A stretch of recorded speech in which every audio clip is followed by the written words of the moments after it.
afternoon, ladies and gentlemen. My name is Ryan Matyas. I'm a former Eagle, and World Rugby Shop and the Golden Eagles would like to bring this event to you. If you could please put your hands together for former USA Eagle Bill Leversee, aka you guys know him as Chief.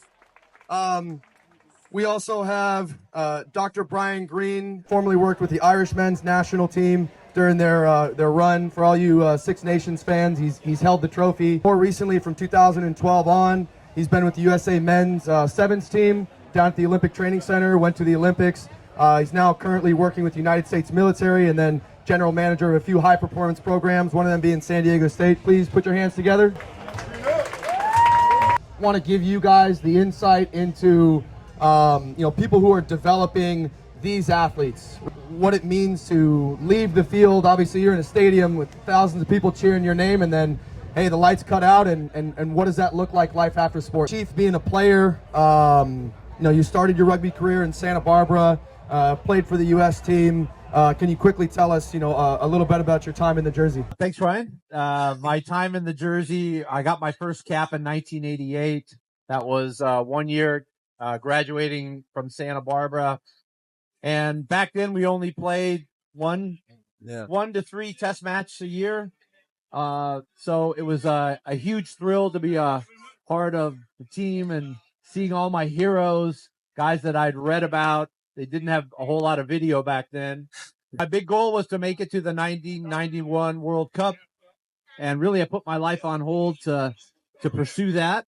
And we had a decent run at the 91 World Cup, and I still had gas in the tank. So I went and played overseas. I played in New Zealand, and South Africa, and then finished off with a tour in Italy.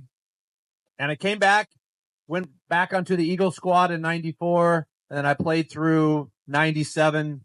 We unfortunately missed out on the 95 World Cup, which was a big disappointment. But the time in the jersey, it goes by quickly, I guess. But that was kind of just a quick background on my time with the Eagles. Brian, from Pennsylvania, how did you find your way into rugby, and how did you find your way over to Ireland and back into the U.S. team here? My rugby journey started, I went to Penn State University in undergrad, and there were some connections between Penn State and the Pittsburgh Steelers. And after I graduated, I started to work for the Steelers, and two of the team doctors for the Irish team were over there to kind of see how a professional setup, sports medicine, obviously the NFL is quite established in these areas, sports medicine. So they were over to kind of observe and to headhunt. And this was in 2003. And so I wasn't full time with the Steelers. I was seasonal, but the Pittsburgh Steelers staff asked me that the Irish coaches and the medical were looking to bring someone over, and they asked me if I was interested. And I was young, single, and stupid. It became pretty easy choice to move over there. And I spent 8.5 years over there, and I obviously traveled the world. I did my PhD in rugby talent ID when I was there, and that sort of started the overall journey and evolution of starting in rugby and human performance, sports medicine. And then when I came back to the States in 2012 and then started with the men's sevens program with Alex Magleby, who brought me in. And that was the beginning of it being an Olympic program. And so I was able to kind of fill into a lot of different areas, off-field development, logistics, and team management. So it was very much a startup then. Alex Magleby, Andy Katoa, and myself. AK. It was the three of us. And we really started it all. It was a startup. And Mags and Andy and I, it was a really fun time. And from there, it just expanded. My role expanded. And now it's obviously moved on to some other things outside of the national team, but still staying within the sport, on and off field sort of involvement. So you had more gas in the tank as a player, and it's always difficult when kind of your name is called for the last time. What was it like from you playing your last test match, your last professional game, transitioning over into the business world as an athlete, right? Because like you said, you put your entire life on hold to chase this dream, put your body on the line, play for our country.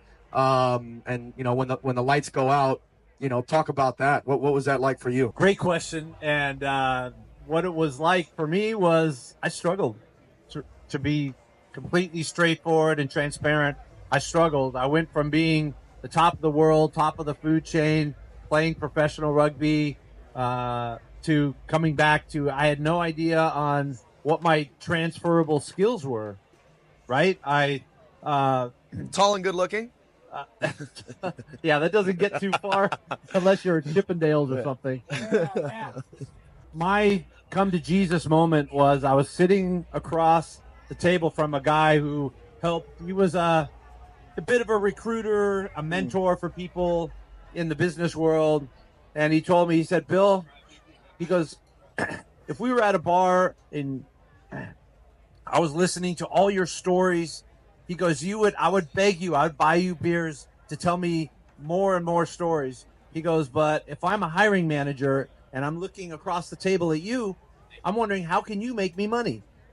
And it was like a light bulb went off, and I'm like, okay, I get it. I'm no longer my rugby skills or my ability to be an athlete aren't going to do anything now that I'm outside of that realm.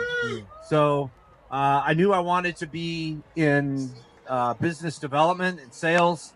And so I began a path of essentially faking it till you make it, right? Convincing somebody that I could sell in the interview process.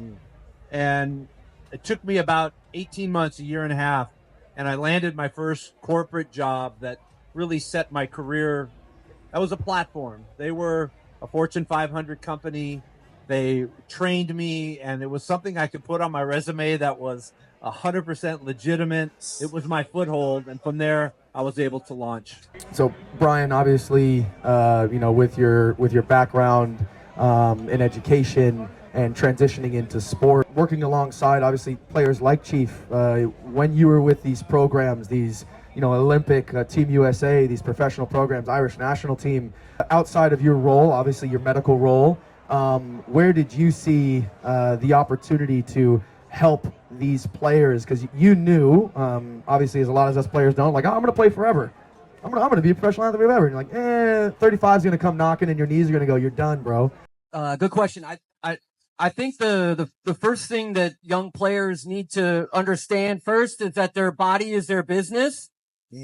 But your body being your business in this game or any other game is not a finite amount of, that time is only so much. It's finite. Returns. Correct. There's only so much time. And so as much as that your body is your business, but so is your brain. And so is your ability to get experiences outside of the game and to expand and develop that way. When we started the CARE program, when Alex and I and John Bobette started the CARE program through the Golden Eagles, Career Advancement Rugby Enhancement is the acronym.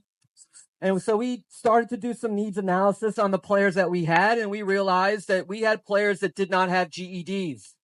We had players that did not have resumes.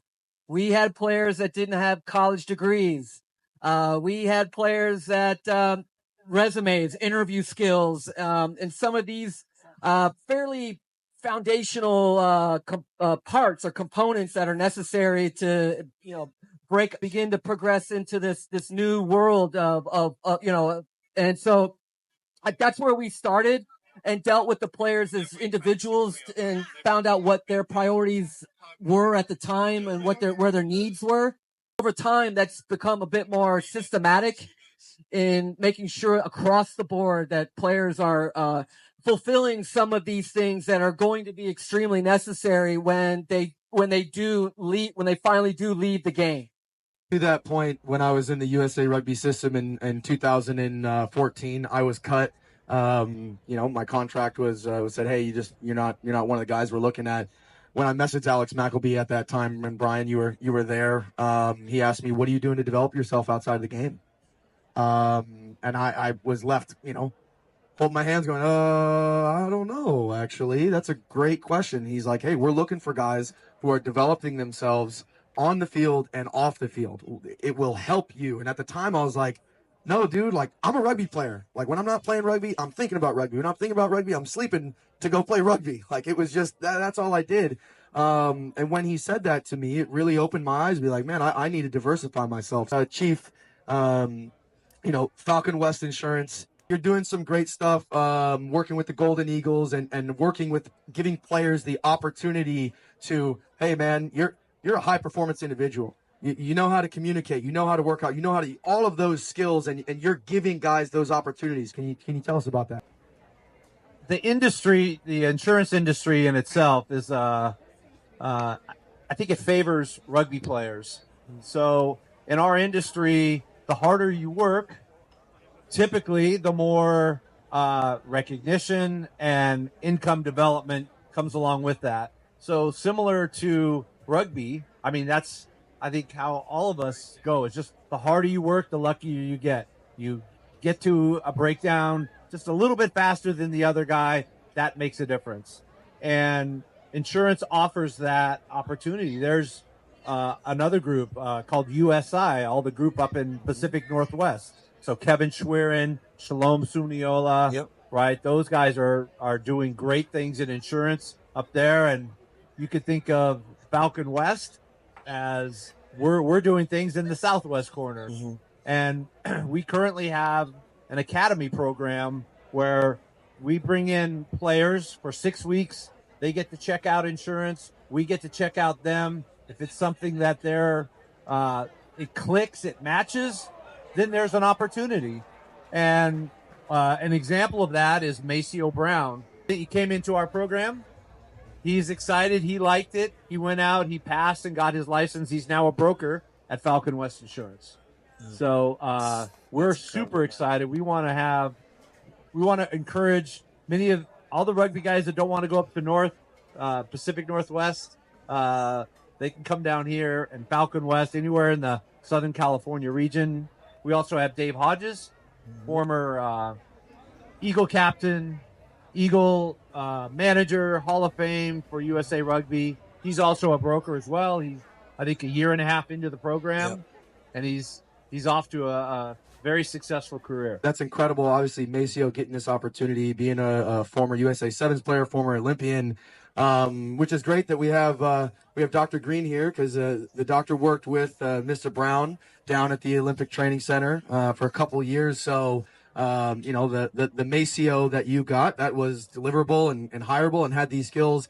Brian, you were a part of helping him during his time as an Olympic athlete. Can you talk about, obviously what you're doing now in the development space, and how important that is for these athletes in that time to then step out? Thanks. So my involvement with the rugby community in Southern California with the men's sevens and the women's sevens programs is still linked and associated with the CARE program to build out internship opportunities for some of the sevens players that maybe are interested. Right now, my current area is I do research for the military, and so I work for Naval Health Research Center, which is a large research institution. So we set up a CRADA, which is a cooperative research and development agreement. So we're able to bring in athletes, men's and women's sevens players that are interested in research, and begin to give them some exposure to some areas that maybe they want to transition into. I think the big thing, though, is that with rugby being a very diverse sport in terms of where people come from, entry point into the game, very few people have the same entry point into the game. Very few people enter into the game in the same place on the planet, or at the same age, or club, or high school, or these things.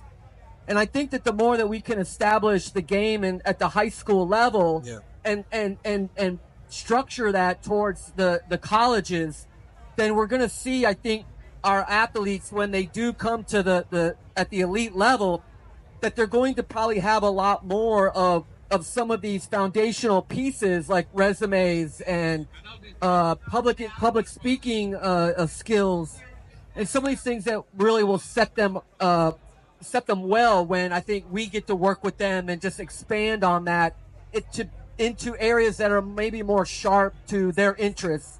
So that's what we're doing more is establishing some relationships with organizations, Fortune 500 companies, obviously a lot of the military, industrial companies that I'm involved with, and we're able to bring in some athletes that are interested in those areas. So when they do leave, they have some exposure already.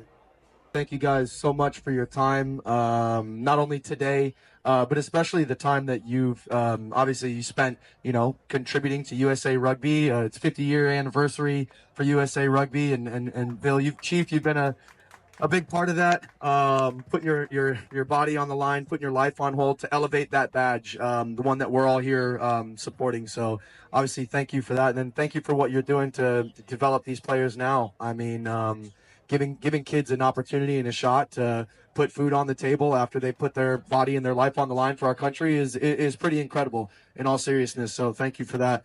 Brian Green, thank you so much for obviously your time you've spent with loads of these current Olympians and men's sevens players over the past 10 years, and obviously what you're doing in the Southern California community rugby space to equip players to go out to the real world and have a couple shots to fire.